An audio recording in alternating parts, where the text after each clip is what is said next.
What's going on, everybody? It is Steiner here with the season 3 debut of Secondhand Talent. Incredibly grateful for today's guest. We have Freekbass with us, ladies and gentlemen. First, thank you so much for being on the show. I gotta say, it's wonderful to have you.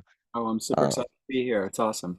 when was that first time or first couple of times or connections that were made that brought you, to meet people like Bootsy, to meet people like Bernie Worrell? Like, how did all that come about?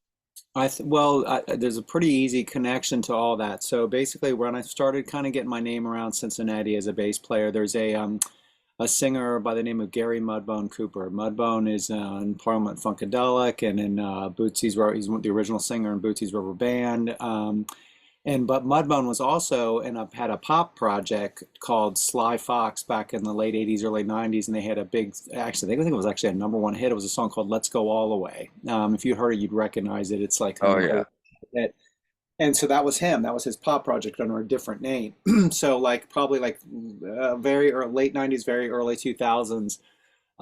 He wanted to put that band back together again and do some stuff. So he was started doing demo stuff. So he, by way of hearing my name around, he asked me if I wanted to come play on his demos. I didn't even know about any of his association with all the P-Funk stuff, any of that stuff. So he sure. had me go to his house, and he wanted to play me some of the stuff. I'd heard about them a little bit, and he started putting on these videos, and it's like him on stage with George Clinton and with Bootsy, and like, I mean, he's played with literally everybody in the world you can imagine. He did a bunch of tracks with the Ramones, and and I was like, whoa, like this guy's like serious, and he's so like laid back. He didn't even, it wasn't like he was trying to like build himself up. He was just like, oh yeah, Hmm. this one thing I did is like, oh my gosh. So anyway, long story short, zap ahead about a year or so, we just started doing a bunch of demos together, and then he called me up one day and he said, there's a label out of Japan called P-Vine Records, who I've since released stuff on there. They're still a very active label in Japan. They kind of focus on like soul, funk, and hip hop, and they were putting together a compilation album, which was a tribute to Jimi Hendrix. It wasn't like cover songs, but it was songs written about Jimi Hendrix from like different funk artists. Like I think Earth, Wind, and Fire was doing a song. Some of the Ohio Players that were still around, and then Mudbone, along with Michael Hampton, who's known as Kid Funkadelic in P-Funk circles. We're doing a track together, and he said, "Hey, you want to come play bass on this track?" And I was like, "Well, yeah, of course." So just off the cuff, he's like, okay, cool. I'll pick you up on Thursday. We're going out to Bootsy's. He's going to produce and mix it. And I was like, it was like that card, like, blah, blah, blah, blah, like, wait, we're going Whoa. on Thursday? He just kind of said it, not even thinking about it. So he's like, oh yeah, Bootsy's going to produce and engineer it. And I was like, what?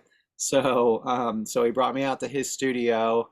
And I mean, that was another, image sort, when the door opened, it was literally Bootsy, Sure. like knocking on the door. And he looked like he was like 1,000 feet tall, big smile on his face, and we went into a studio, and that image is going to be with me for the rest of my life. And walked in, and then started playing. Now, one thing I think that was, obviously you're going to always have to talk to Bootsy about this directly to ask him specifically, but I think the reason why he connected with what I was doing right off the bat, Bootsy did, is because I'm assuming a lot of bass players, when they get around them, they want to kind of show off their chops and say, "Hey, check me out, look how good I am."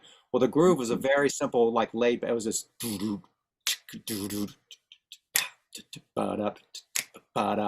and that's all I played. I wasn't trying to like say, "Hey, look at me, I can do this." I just laid in the pocket. Now, Bootsy had me running through like like 18-inch speed. I mean, it was like you hit one note and it was like shaking the studio, which was awesome. Yeah, it was amazing. So I think the fact that I just really like focused on the pocket versus focusing on just showing off my chops.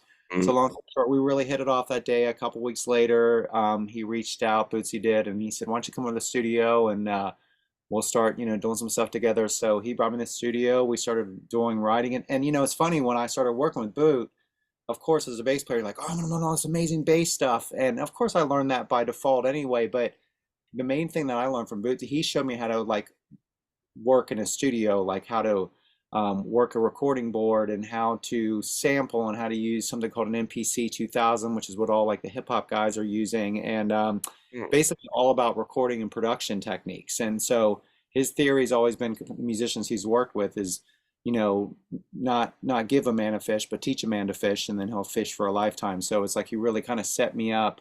And we would also just go in there, and I hours and hours without even playing. He would just talk to me about his experience in the music industry and what to watch for. And one of the main takeaways I get, and this is what I'll share with all your viewers, is that he just basically said, don't get too in the music. The music business is like this. You're always like, everything's Sure. great, everything's great, everything sucks, everything's great, everything.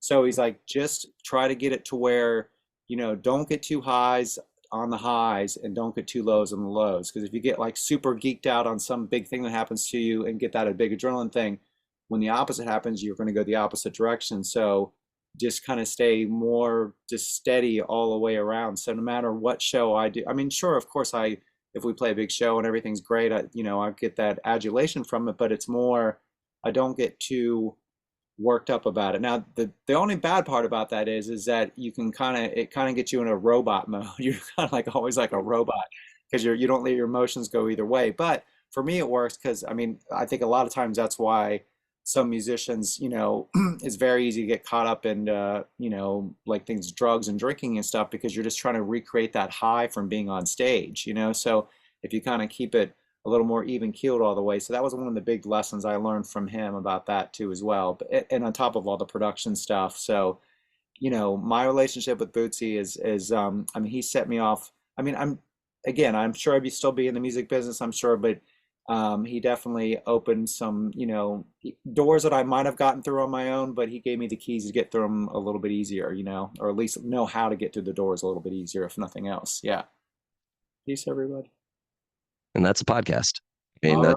Great. we did it.